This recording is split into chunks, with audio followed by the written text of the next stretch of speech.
Thank you.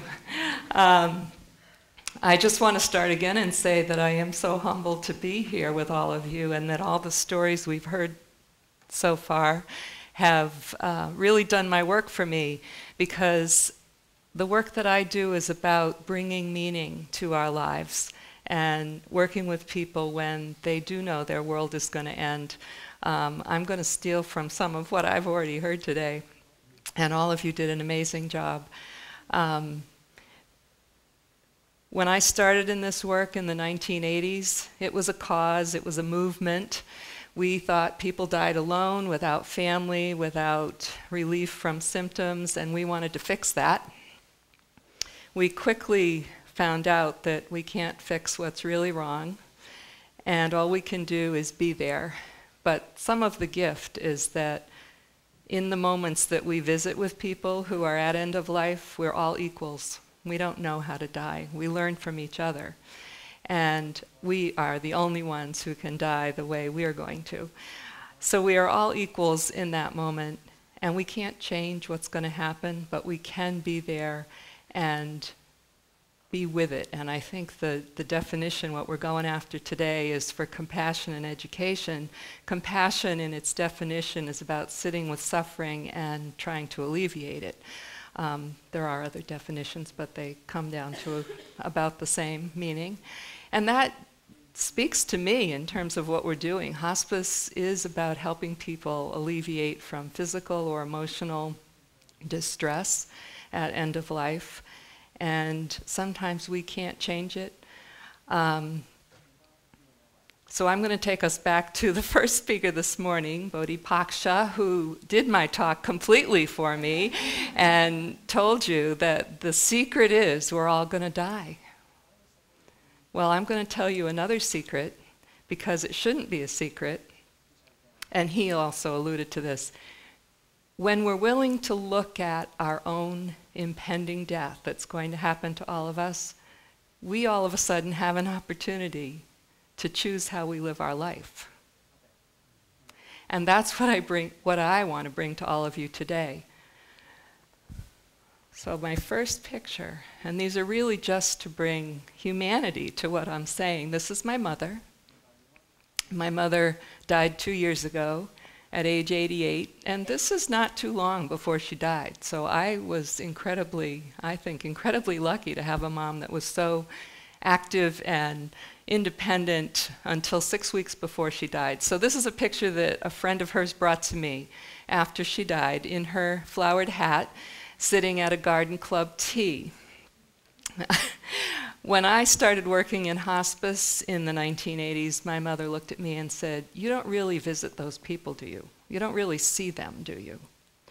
And I thought, how incompassionate of her. She was not a very emotional woman.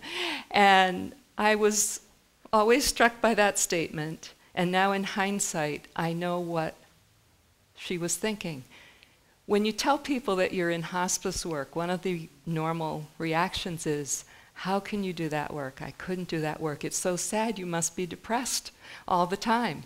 And the truth is, it's not depressing. Yes, we witness many sad things, and we witness things that we take away with us. But if we're willing to bear witness to what we do witness,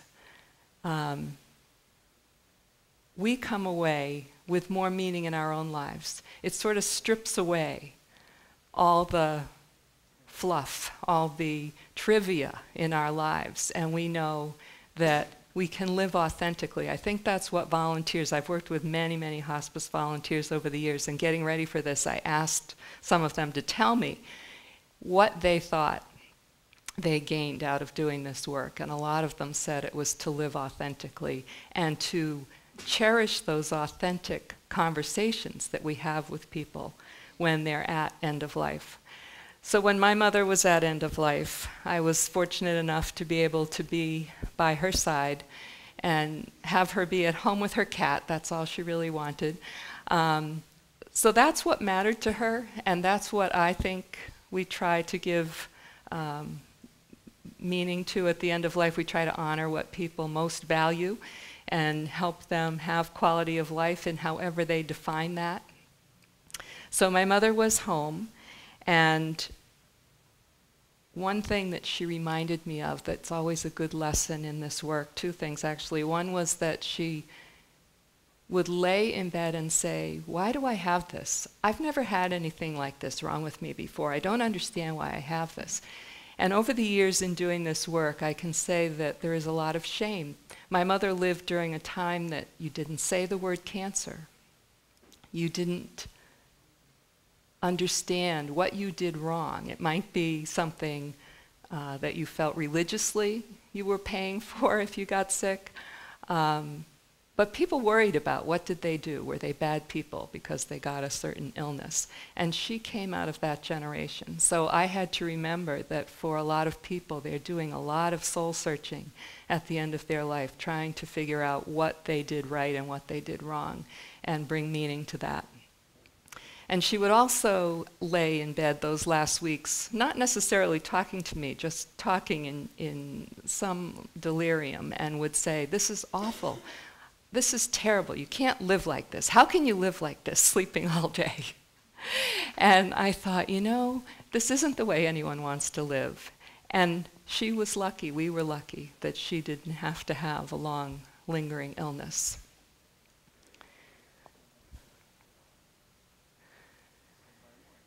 This is a painting that was done by my friend Kim. Kim died when I was about 27. She was 25. Long time ago now. She had melanoma. She was sick for 2 years before she died. And because of moving away for college and getting married, Kim and I weren't living close to each other anymore. We had grown up together. And I kept in touch with her.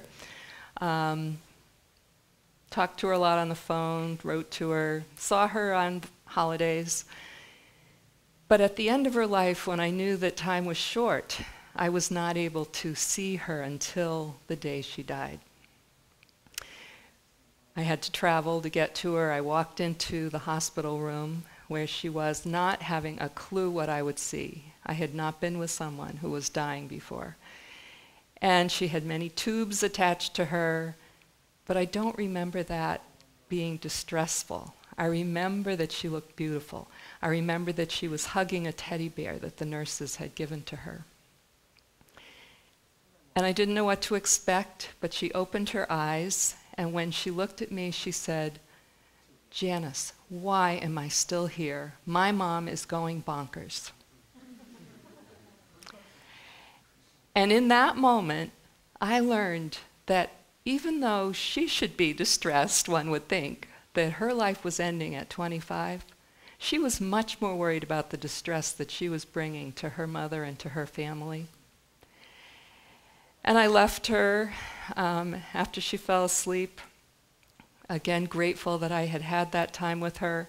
I needed to see her to believe that it was real. I could not believe that someone I grew up with, someone that age, could die.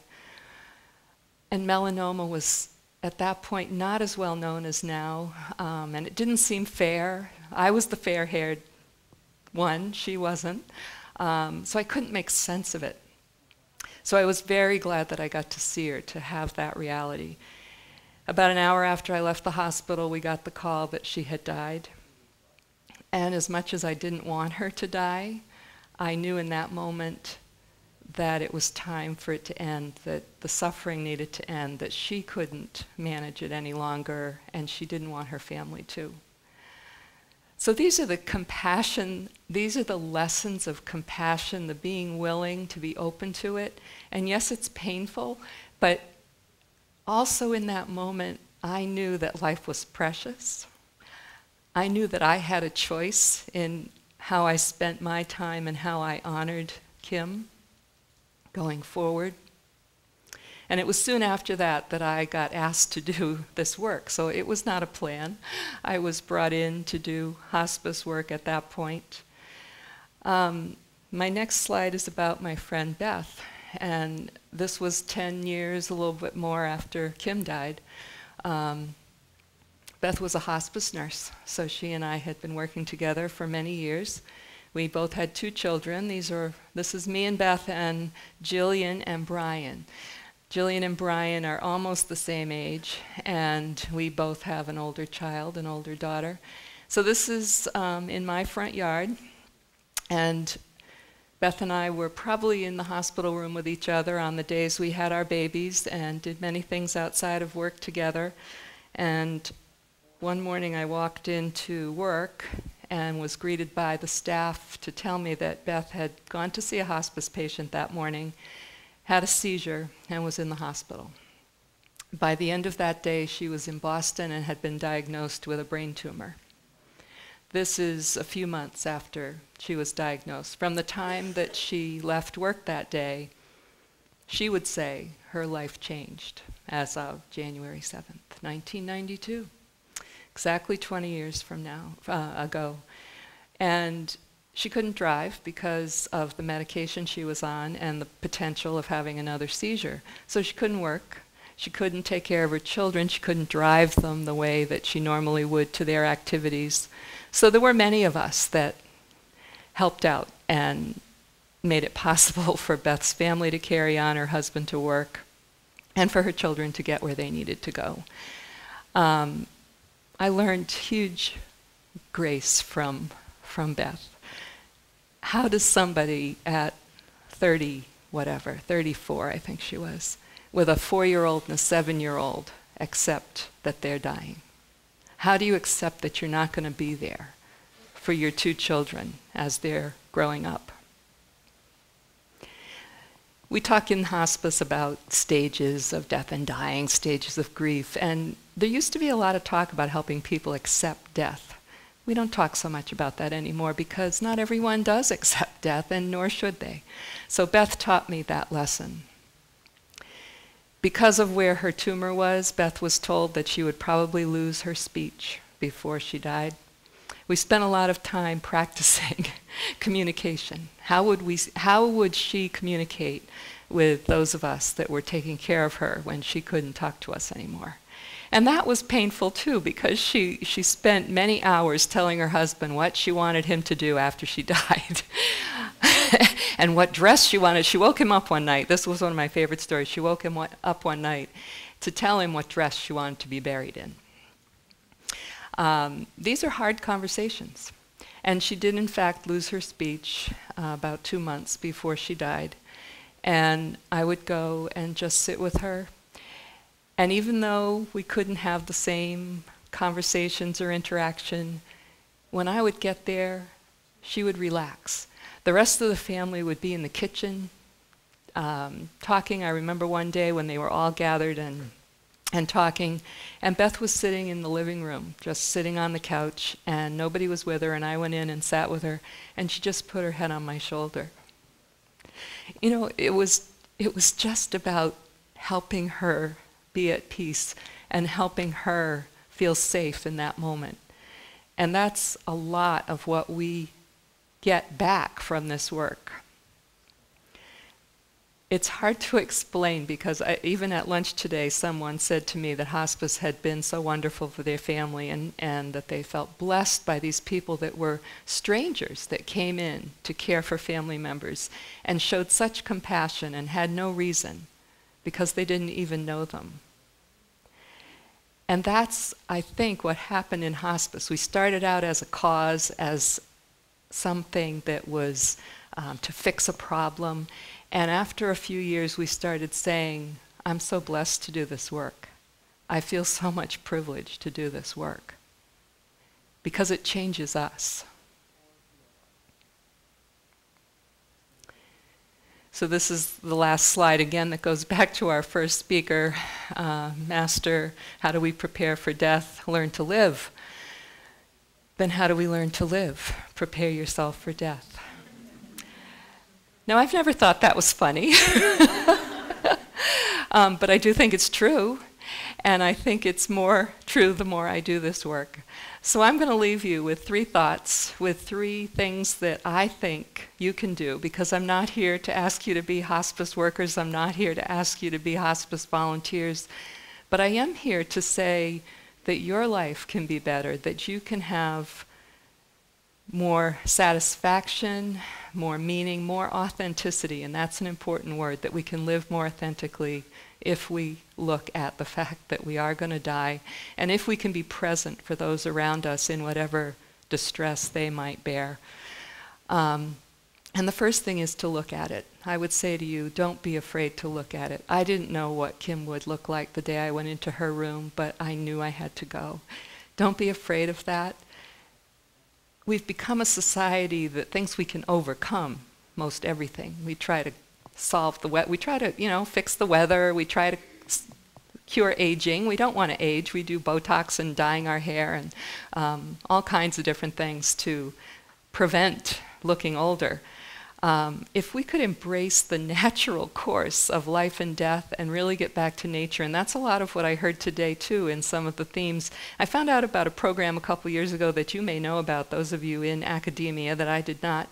A program called No Child Left Inside. So a takeoff on No Child Left Behind. And I said, what is that? And I guess it has funding, whether it's state funding or federal. And it's to do programs outside of the classroom. And this particular program that I became aware of is for children K through 4. And it takes them out into a nature preserve. It allows them to plant things and work with the animals, and is geared towards understanding the natural course of nature and interacting tactily, to feel it, to see it, to smell it. And I would say that to you about being with someone who has illness. It doesn't always look pretty. It can smell funny. But if you can embrace it and be with it, that the real work is just being willing to be open to what you experience and not being embarrassed, and allowing the person who's ill not to be embarrassed by it. So if you can look at it and be present, you will be giving a gift to whoever you're with, and hopefully it will be twofold. It will bring back to you more meaning in your life. Know your person is my second message. And with my mother, I was her person. The best thing I could do for her when she was dying was just be there, just keep her home. Those of you who watch Grey's Anatomy, the storyline between Meredith and Christina, you're my person, you're so my person. We all need that person. And it's not necessarily our spouse or our parent or our child, it's whoever you really connect with, who you really trust. And you need that person. When you're going through something tough, or when you're at end of life and you need someone to make decisions for you, you know that person, and you need to start talking to them. You need to start communicating, and probably you do if it's that person. So that's my final message, is to just talk about it. Whatever you feel, whatever you've experienced, whatever you're afraid of about death and dying, tell people around you. It will help them know how to help you.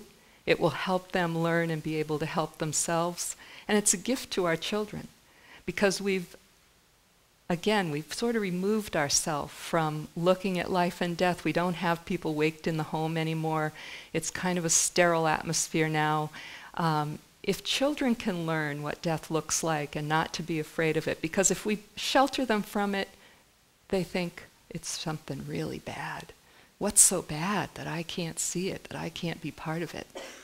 So talk with your children, or let them tell you what it is that they've experienced. And the teens in the room, tell your parents what you think and what you observe, because parents are afraid to burst your bubble too. We're afraid to talk about it. We're afraid to break our own barrier of emotion. And the more you can be authentic and talk to each other, the less you have to worry about, the less fear there'll be in going forward in the rest of your own lives. And the greater those relationships, the stronger those relationships will be. So my ending message is be open. Just be open to the joy. The C.S. Lewis book, Surprised by Joy. That's what this work has done for me. Through all the grief, through all the sadness, we're surprised by joy when we do this work, when we look at what life can give us. My husband was driving to work one day, one of these rainy days this week, and he drives quite a ways, and he called me like 7:30 in the morning, and he said, "It's pouring, I'm driving through the notch, and I'm looking at a rainbow." And I thought, that's my talk. Be open to the rainbow. Thank you.